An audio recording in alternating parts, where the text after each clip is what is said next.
چلیے آگے چلتے. زندگی کسی کو بھی ہمیشہ کے لیے نہیں ملتی. جو اس دنیا میں آیا اس کے جانے کا ایک وقت مقرر ہے.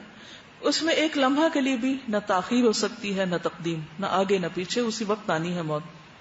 کیا خوب کسی پنجابی شاعر نے کہا، ایتھے بیٹھ کسے نہیں رہنا، اے دنیا کوئی دن دی، یعنی چند دن کی. سیدنا عبداللہ بن ابی بکر رضی اللہ عنہ رسول اللہ صلی اللہ علیہ وسلم کے ہمراہ غزوہ طائف کے لیے روانہ ہوئے. غزوہ حنین اور غزوہ طائف یہ آگے پیچھے ہوئے تھے. اس میں ہوا کیا تھا، کسی کو یاد ہے؟ مسلمانوں کو اپنی تعداد پر فخر تھوڑا سا ہو گیا کہ اس دفعہ تو ہمارے پاس بہت لوگ ہیں، ہم نہیں ہارنے کے. تو پھر ہوا کیا تھا، حوازن کے جن سے مقابلہ تھا ان کے جو تیر انداز تھے انہوں نے چھپ کر بہت تیر مارے، جس کی وجہ سے مسلمانوں کا لشکر تتر بتر ہو گیا تھا. بہرحال اللہ سبحانہ وتعالیٰ نے آخر مسلمانوں کو فتح دی، لیکن جنگ احد کے بعد یہ مسلمانوں کے لیے ایک بہت مشکل مرحلہ تھا. تو اسی وجہ سے ان کو بھی ایک تیر آ کے لگ گیا. عبداللہ بن ابی بکر کو انہی تیروں میں سے ایک تیر آ لگا جس سے وہ شہید ہوئے. اب کہا یہ جاتا ہے کہ اسی وقت شہید نہیں ہوئے تھے.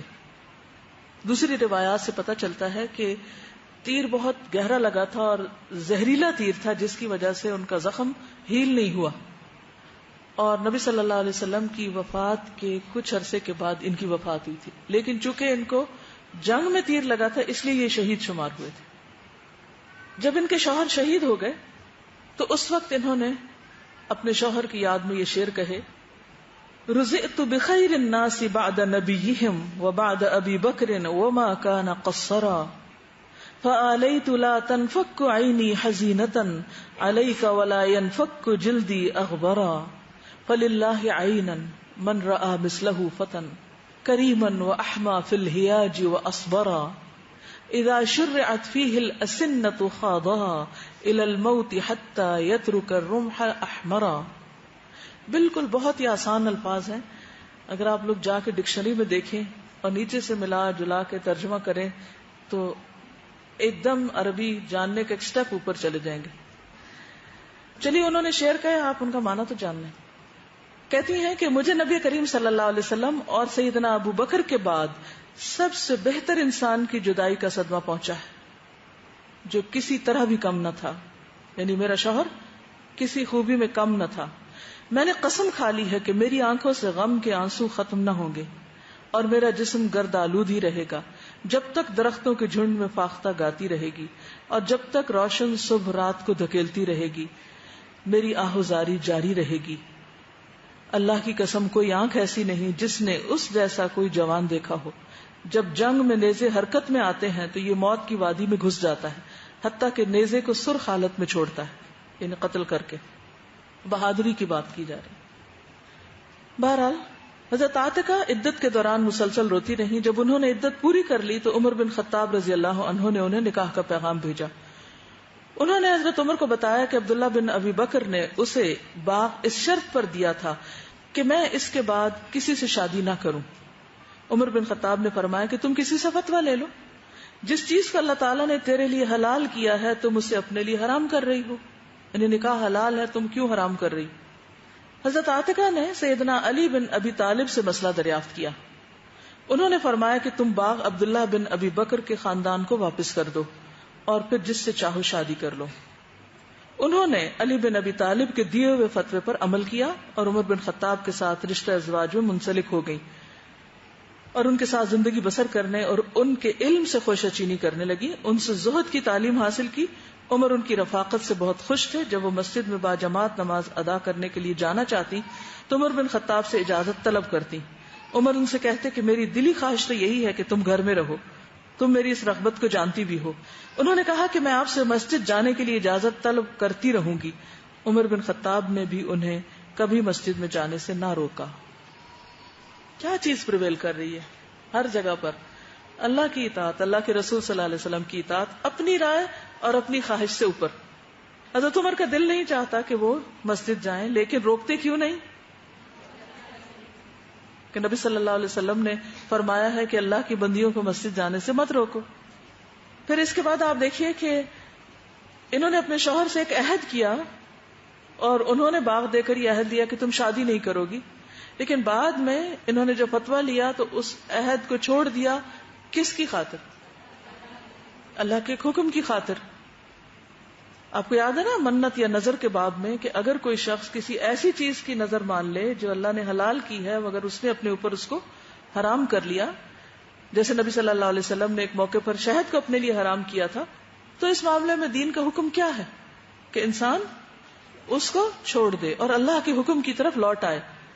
یہاں کوئی یہ نہ سمجھے کہ انہوں نے اپنے پچھلے شوہر کو دھوکہ دیا چونکہ وہ فوت ہو چکے تھے. یہاں بھی آپ دیکھیے کہ اللہ ہی کا حکم نظر آتا ہے کہ اللہ نے جس چیز کو حرام نہیں کیا اسے کسی کو حرام نہیں کرنا چاہیے. ہمارے معاشرے میں دوسرے نکاح کو کتنا برا سمجھا جاتا ہے. خاص طور پر اگر کوئی بیوہ نکاح کر لے تو لوگ اس کی طرف ایسے دیکھنے لگتے ہیں، ہاں اس سے صبر نہیں ہوا اور اس نے کیوں دوسری شادی کر لی. ایسی بات سوچنا ایک بدگمانی کی بات ہے اور ایک غلط بات ہے. جس چیز کو اللہ نے کسی کے لیے حلال کیا ہے اس کو حرام نہیں کیا جا سکتا.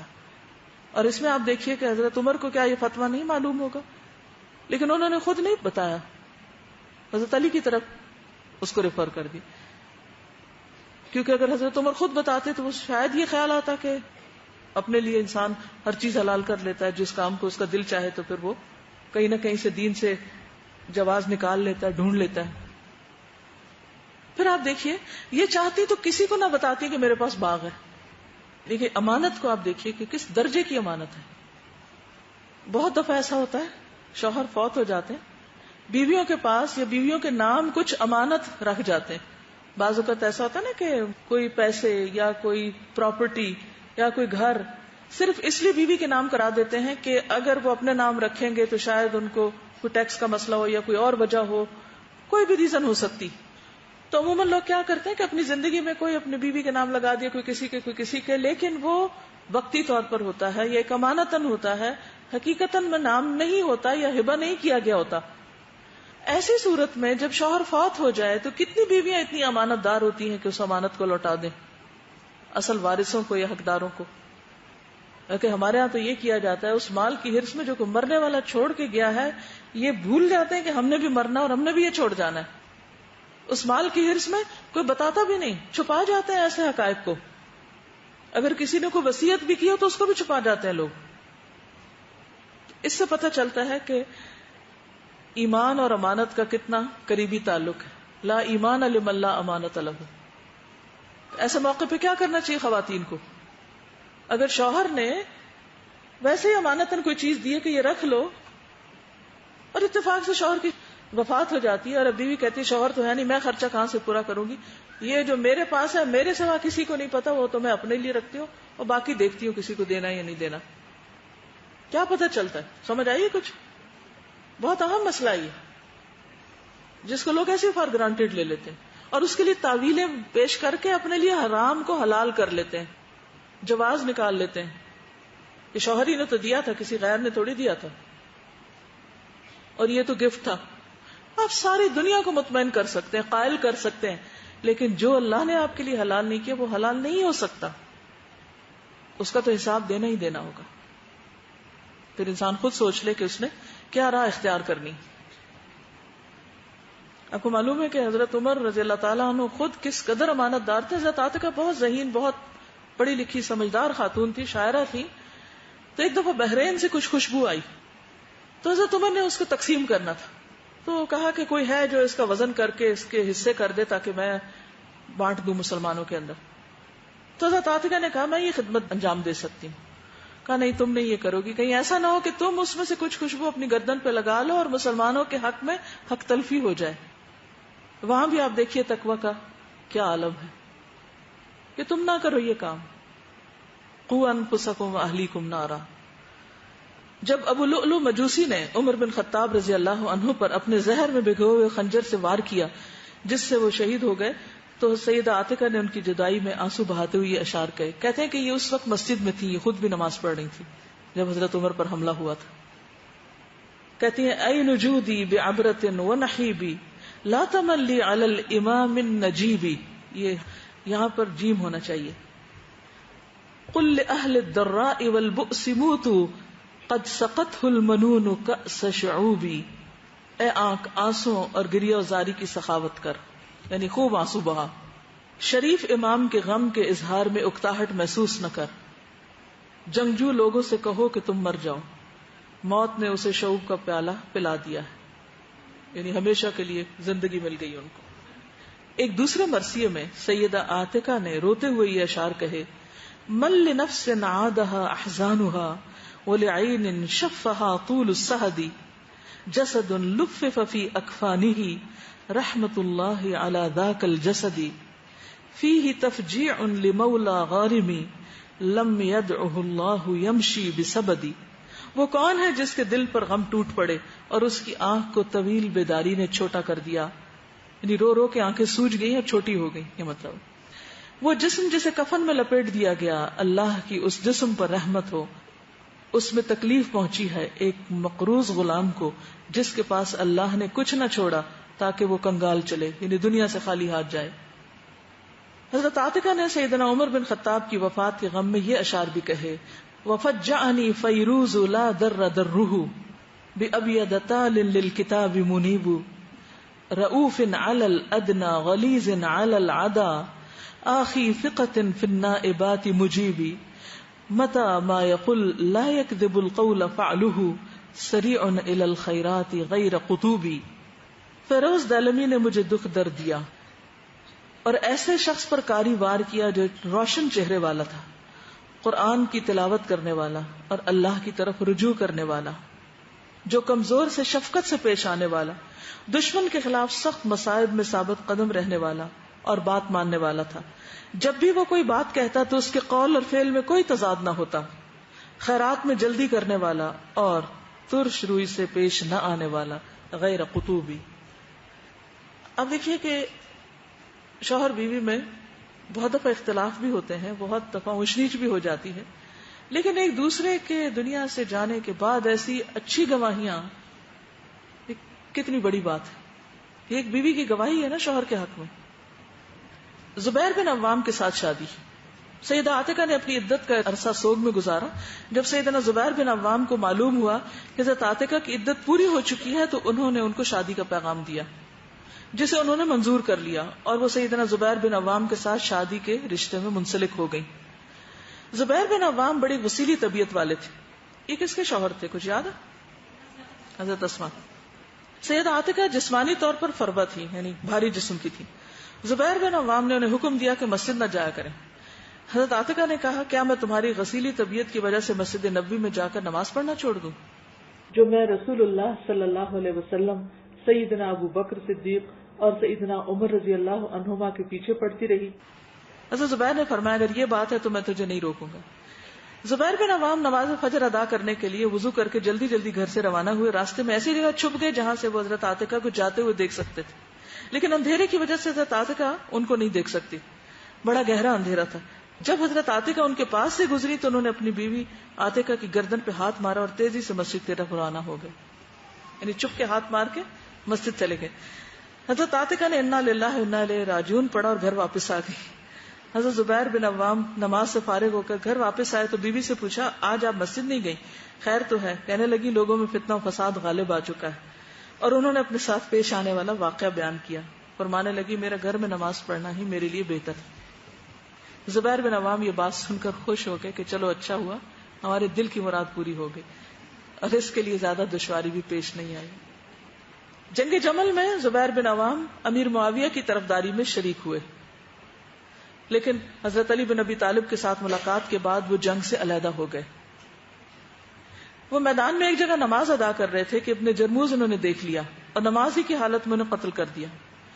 پھر وہ سیدنا علی بن ابی طالب کی طرف گیا کہ انہیں اپنے کارنامے سے آگاہ کرے. اس کا خیال تھا کہ حضرت علی یہ خبر سن کر خوش ہوں گے اور اسے انعام و اکرام سے نوازیں گے، لیکن ابن جرموز نے حضرت علی سے ملاقات کی اجازت طلب کی تو انہوں نے فرمایا: ابن صفیہ یعنی زبیر بن عوام کے قاتل کو جہنم کی بشارت دو. پھر فرمایا کہ میں نے رسول اللہ صلی اللہ علیہ وسلم سے سنا، آپ نے فرمایا ہر نبی کا ایک حواری ہوتا ہے اور میرا حواری زبیر بن عوام ہے. ایک دوسری روایت میں زر بن حبیش سے مروی ہے کہ علی بن ابی طالب کو بتایا گیا کہ زبیر بن عوام کا قاتل دروازے پہ کھڑا ہے. آپ نے فرمایا ابن صفیہ یعنی زبیر بن عوام کے قاتل کو جہنم کی بشارت دو. پھر فرمایا میں نے رسول اللہ صلی اللہ علیہ وسلم سے سنا اور یہی حدیث دہرائی. ایک دوسری روایت میں عاصم زر سے بیان کرتے ہیں کہ حضرت علی سے کہا گیا کہ زبیر بن عوام کا قاتل دروازے پہ کھڑا ہے، تو انہوں نے یہی بات کہی جو پیچھے گزر چکی، اور پھر فرمایا کہ ہر نبی کا حواری ہوتا ہے اور آپ کے حواری جو تھے وہ حضرت زبیر تھے۔ جب ابن جرموز نے علی بن ابی طالب سے اپنے انجام کے بارے میں سنا تو اس نے خودکشی کر لی۔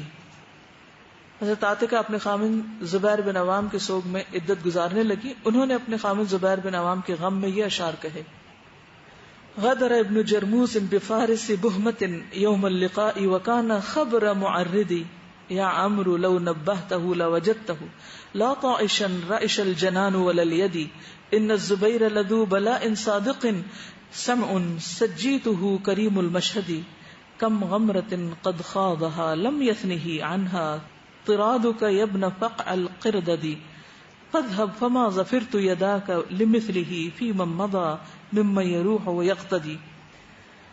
سیدہ عاتکہ نے عدت پوری کر لی اور علی بن ابی طالب نے نکاح کی پیشکش کی تو حضرت عاتکہ نے کہا: آپ مسلمانوں کے سربراہ ہیں، میں آپ کی زندگی کے لیے دعا گو ہوں، آپ کا باقی رہنا لوگوں کے لیے مفید ہے۔ میرے ساتھ جس نے بھی شادی کی وہ جلد ہی زندگی کی بازی ہار گیا۔ سابقہ حالات سے یہی کچھ سامنے آیا۔ حضرت علی نے ان کی باتیں سن کر اس کے ساتھ شادی کا ارادہ ترک کر لیا۔ یہ نہیں کہ کوئی برا شگون لیا، جب انہوں نے انکار کیا تو انہوں نے اصرار نہیں کیا۔ کہا جاتا ہے کہ سیدنا عبداللہ بن عمر فرمایا کرتے تھے: من اراد شہادت فلیتزوج عاتکہ، جس کو شہادت کی تمنا ہو وہ عاتکہ سے شادی کر لے۔ لیکن آپ دیکھیے کہ جب حضرت زبیر نے دیکھا کہ حضرت عمر بھی شہید ہو گئے، حضرت عبداللہ بھی شہید ہوئے، تو انہوں نے اسے کوئی برا شگون سمجھ کے شادی سے انکار نہیں کیا۔ اور اس کے بعد آپ دیکھیں حضرت علی کے لیے کوئی اور وجہ بھی ہو سکتی ہے، لیکن اس کے بعد حضرت علی کے بیٹے حسین بن علی نے ان سے شادی کر لی۔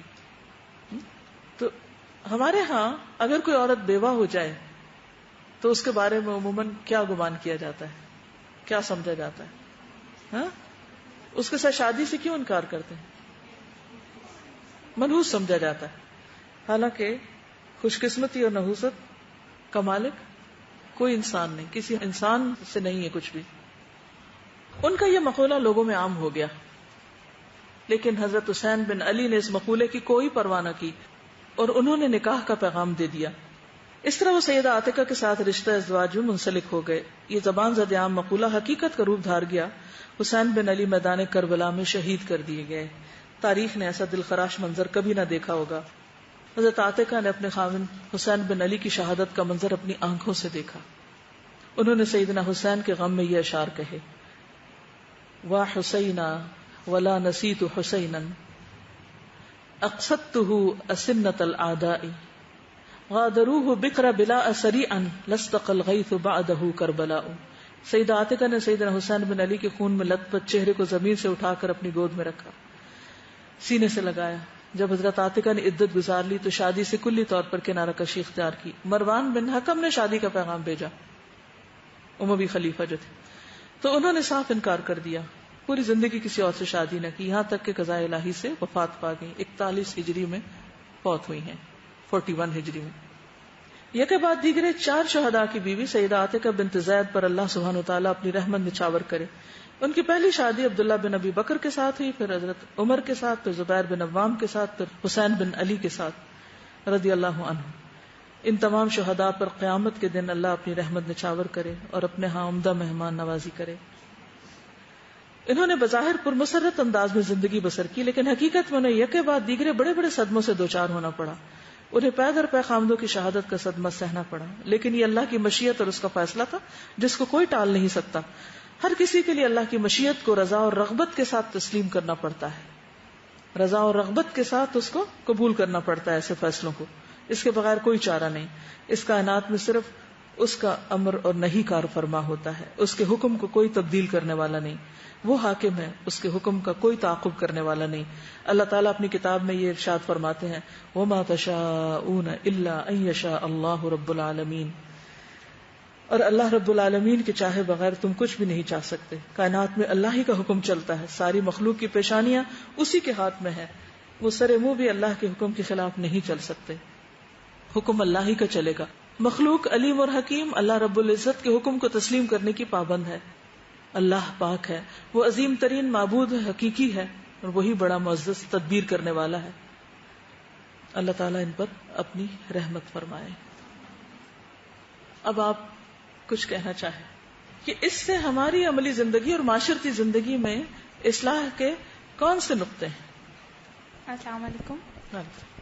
مجھے جب سٹارٹ ہوا تو مجھے سب سے زیادہ اچھی چیز لگی جب ان کی شادی ہوئی حضرت عبداللہ بن ابی بکر سے. تو مجھے یہ چیز ہو رہا تھا کہ کتنا زیادہ جو بیویاں ہوتی ہیں وہ اپنے شوہروں کی زندگی پہ اثر انداز ہوتی ہیں. اور ہم لوگ اکثر یہ سمجھتے ہیں کہ ہم اپنے شوہروں کو مطلب وہ چیزیں جو ان میں بری ہیں یا عادات ان کی غلط ہیں تو ہم ان کو نہیں بدل سکتے. تو میں جب میری نئی نئی شادی ہوئی تو میں بھی یہی سوچا کرتی تھی کہ شاید میں اپنے ہسبینڈ کی عادتوں کو نہیں بدل سکتی. تو آج مجھے یہ لگا کہ نہیں, آئی کین ڈو اٹ, لیکن محبت سے. بالکل محبت فاتح عالم. سیکنڈلی جو دوسری چیز مجھے بہت اچھی لگی کہ ایک تو یہی چیز کہ 4 ہسبینڈز ان کے رہے, ٹھیک ہے, اور ہمارے معاشرے میں یہ چیز کوئی تصور بھی نہیں کی جا سکتی کہ ایسا ممکن ہے. اگر ایسا ہو تو اس عورت کے متعلق کیا کچھ کہا جاتا ہے کہ وہ کس قسم کا کردار رکھتی ہے. اور اسی طریقے سے ایک اور چیز مجھے اور اچھی لگی کہ انہوں نے چاروں شوہروں کے ساتھ ان کی زندگی جیسے گزری ہے وہ چاروں کے ساتھ ایک بیلنسڈ لائف, سب کے ساتھ محبت. یہ نہیں کہ اب سیکنڈ ہسبینڈ ان کی حضرت عمر سے شادی ہوئی تو اپنے جو پریویس اس کو یاد کر کے اور وہ روتی رہے. اس میں مجھے وہ واقعہ یاد آیا کہ ہوا یہ کہ جب حضرت عمر نے ان سے شادی کی تو انہوں نے ولیمہ کیا, اس میں حضرت علی بھی آئے ہوئے تھے. تو حضرت عاتقہ نے جو شعر حضرت عبداللہ کے لیے کہے تھے وہ انہوں نے کہا کہ کیا یہ شعر تم ہی نے کہے تھے, یعنی پچھلے شوہر کے غم میں جو شعر کہے تھے وہ اس ولیمے پہ یاد کرا رہے ہیں ان کو. تو کہنے لگی ہاں میں نے کہے تھے, جھوٹ نہیں بولا, چھپایا نہیں کچھ, کہا میں نے کہے تھے. تو حضرت عمر کی عظمت دیکھیے, کہتے ہیں ابو الحسن اس موقع پہ یہ بات کیوں کرتے ہو, عورتیں اپنے شوہر کی وفات پر روتی ہی ہیں. بالکل دس از نیچرل. کون عورت ہے جو شوہر کی وفات پر روئے گی نہیں؟ تو اگر عاتقہ اپنے شوہر کی وفات پر روئی ہیں تو اٹس ویری نیچرل. کیا ہوا؟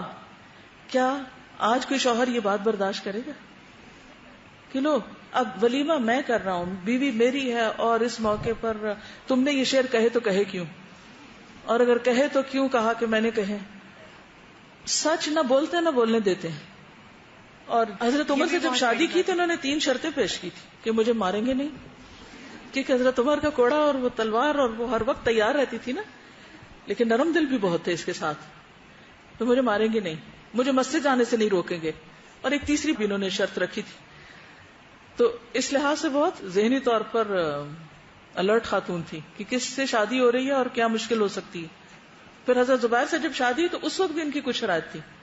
تو اس سے یہ بھی پتہ چلتا ہے کہ اسلام نے عورت کو اپنے حقوق کے لیے کتنی آزادی دی ہے, اور ایک نیچرل انداز میں, ایک سچے انداز میں یہ سارے تعلقات نظر آتے ہیں.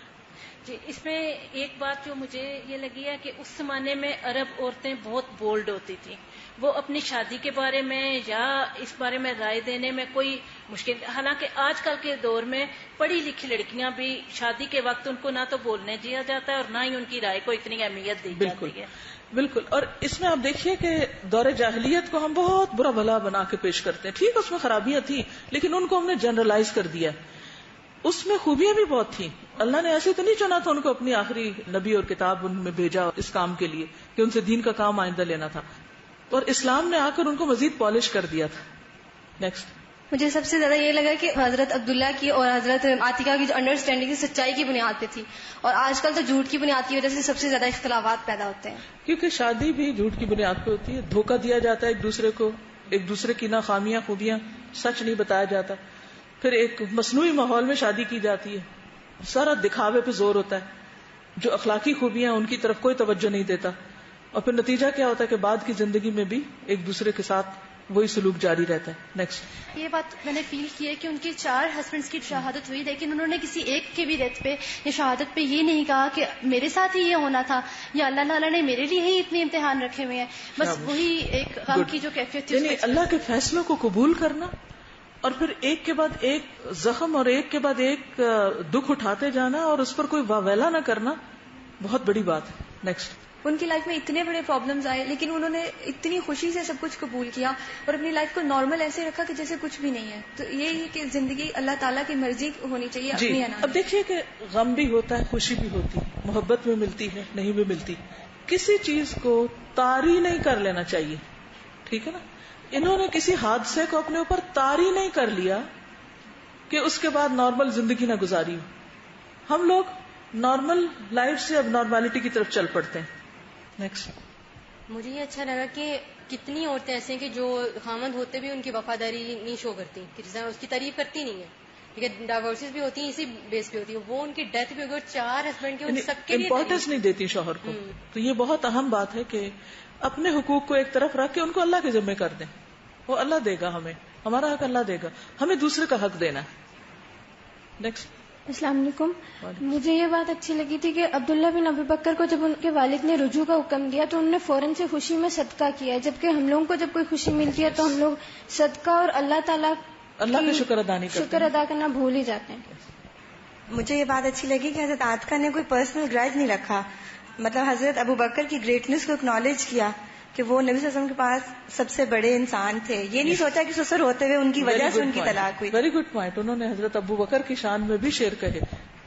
میں نے یہ چیز مینشن کرنی تھی کہ جس طرح ایکسپریشن آف لو کتنا خوبصورت طریقے سے بتایا گیا, اور ہماری سوسائٹی میں میں نے کبھی کسی عورت کو نہیں دیکھا کہ اپنی میاں کی ایسی تعریف کرے یا کوئی میاں اپنی بیوی کی ایسی تعریف کرے. بہت بھی عورتیں زیادہ یہ ایکسپیکٹ کرتی ہیں کہ ہمارا میاں کر دے, لیکن کبھی کسی عورت نے کسی محفل میں یا اس طرح ان کے آپ دیکھیں ان کے شعر ہسٹری میں پرزرو ہو چکے ہیں, اور کوئی اس میں غیر اسلامی یا انڈیسنٹ بات نہیں ہے کہ کوئی کہے کہ میں اپنے ہسبینڈ اینڈ وائف کے, اور بلکہ اس کے دوسری طرف جو ہے انڈیسینسی کو ہسبینڈ اینڈ وائف کے لو کو دوسرے والے لو کے ساتھ ایسوسیٹ کر کے انڈیسینٹ شو کرتے ہیں, حالانکہ وہ اتنا اوپن ہے اور اس میں کوئی ہے ہی. بہت اچھا پوائنٹ ہے. آپ دیکھیے کہ ہمارے معاشرے میں جو حرام تعلقات ہیں, جو اسلام کی حدود سے باہر ہیں, ان میں اتنے گانے اور غزلیں اور محبتوں کے خزانے بھرے پڑے ہیں, لیکن جو حلال محبت ہے وہاں کچھ بھی نہیں نظر آتا. یعنی شیطان نے ایک حرام چیز کو کتنا خوشنما بنایا ہوا ہے, اور جو حلال چیز ہے اس کی طرف توجہ نہیں جانے پاتی. تو اس میں جتنی بھی شادی شدہ خواتین ہیں ان کو آج میرا یہ میسج ہے کہ وہ ناراض بھی ہیں اپنے ہسبینڈ سے, کوئی شکوہ شکایت بھی ہے تو ایک اچھا سا میسج لکھ کے دیں ان کو, یا اچھی سی بات کریں ان سے جا کے. ٹھیک ہے, تاکہ انہیں پتہ چلے کہ ہماری بیویاں قرآن پڑھ رہی ہیں یا کوئی دین پڑھ رہی ہیں, تو ان کے اندر کوئی دین کی روح بھی آ رہی ہے. کیونکہ عموماً لوگوں کا خیال کیا ہوتا ہے, دین کیوں نہیں پڑھنے دیتے, اس ڈر کے مارے کہ دین پڑھ کے نا جو تھوڑی بہت محبت ہے وہ بھی نکل جائے گی, انہوں نے خشک مزاج ہو جانا ہے, تو وہ نہ ہو. جی. ہمارے معاشرے میں ایسے ہوتا ہے عورت بیوہ ہو جاتی ہے تو اس کی شادی نہیں ہوتی, مطلب ساری عمر گھر میں گزار دیتی ہے. ان کا ایسا ہوا ہے کہ 3 پرپوزل اس کو زیادہ پاکیزہ سمجھا جاتا ہے. جی. اگر وہ شادی نہ کرے تو وہ زیادہ قابل عظمت قرار پاتی ہے, اور اگر وہ بیچاری کر لے تو سب کی آنکھیں کھڑی رہتے کہ یہ شاید کو خراب عورت ہے, نعوذ باللہ. حالانکہ ایسا نہیں ہے. جی.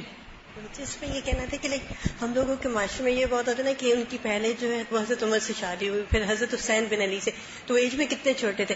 یہاں پر تو کہتے ہیں یہ کیا ہے, مطلب ایج ڈفرینس بہت ہوتا ہے نا, جبکہ اس میں مجھے لگتا ہے کہ وہ بالکل اس چیز کا میٹر نہیں کرتے ہوتے کہ وہ کون سی ایج کے ہیں اور کیا کہتے ہیں. ایکچولی ہم نے خود ساختہ معیار اور آئیڈیلز کچھ بنائے ہوئے ہیں, وہ آسمان پہ رہتے ہیں, کبھی اتریں گے تو پھر مسئلے حل ہوں گے. چلیے. استاذہ ان میں کردار کی مضبوطی نظر آتی ہے, اور حضرت زبیر کے ساتھ جب ان کا وہ واقعہ پیش آتا ہے تو وہ یہ نہیں کرتی کہ وہ اس کو چھپا لیتی ہیں, نہیں وہ گھر آ کے اس بات کو بتاتی ہیں جس میں ان کے کردار نظر آتے ہیں. جی, یعنی ایک دوسرے کے ساتھ شیئر کرتی ہیں جو واقعات پیش آتے ہیں, اور وہ بھی اعتماد کرتے ہیں, ورنہ کوئی اور شوہر ہو تو وہ جھوٹا الزام ہی لگا دے کہ اچھا کون تھا وہ جس نے ایسا کیا, اور پھر ان کی لائف میں جتنے واقعات ہوئے اس سے ہمیں یہ پتہ چل رہا ہے کہ وہ کتنے حقیقت پسند لوگ تھے. ہم لوگ آج ڈریم ورلڈ میں رہنا بہت پسند کرتے ہیں, اور سپرسٹیشنز کو اتنا زیادہ اپنے سر پہ سوار کرتے ہیں. آنکھ پھڑ گئی تو ایسا ہو جائے گا, اور فلانی بیوہ کے ساتھ شادی کر لی تو ایسا ہونا ہی تھا. تو کسی بھی شادی کیا کر لی, اگر بیوہ شادی کے موقع پہ آ گئی تو وہ بھی شادی ناکام ہونے کا ڈر ہے, نعوذ باللہ. اچھا, اب ایسا ہے کہ باقی لوگ بھی جب لکھیں گے کچھ لوگوں کے پاس ہو سکتا ہے اس سے بھی بہت اچھی باتیں, اور جو بھی آپ خوبی ان کی لکھیں یا جو لیسن آپ نے اس سے لیا اس کی دلیل آگے ضرور لکھیں. جنرل باتیں نہیں کریں کہ وہ بہت عظیم خاتون تھی, وہ بہت بہادر خاتون تھی. وہ بھائی کہاں سے بہادری پتہ چلتی, کہاں سے عظمت پتہ چلتی, کس چیز سے ان کی کون سی خوبی نمایاں ہوتی, تو دلیل سے بات ہو. جی. نیکسٹ. مجھے یہ بات سمجھ آئی کہ انہوں نے اپنے ہر شوہر کے ساتھ نکاح کے ساتھ ایک شرط مسجد آنے کی رکھی, لیکن جہاں فتنے کا خطرہ ہوا انہوں نے اس کو وڈرا کر کے اور وہ گھر میں بیٹھ گئیں, پھر اس کو آنا کا مسئلہ نہیں بنایا اور بلکہ سمجھ گئیں. اس سے بھی پتہ چلتا ہے کہ صحابیات کے اندر دین کے مراکز اور ایمان کی جگہوں پہ جانے کا کتنا شوق تھا. شاپنگ کا نہیں، بازاروں میں جانے کا نہیں، بلکہ مسجد میں جانے کا. تو ہمارے ہاں عام طور پر کیا شرائط رکھی جاتی ہیں کہ ہنی مون کے لیے کہاں لے کے جائیں گے؟ دنیا کی چیزیں. بل تؤثرون الحیات الدنیا والآخرۃ خیر وابقی. چلیے ٹائم ہو چکا ہے. سبحانک اللہم وبحمدک اشہد ان لا الہ الا انت استغفرک واتوب الیک. السلام علیکم ورحمۃ اللہ وبرکاتہ.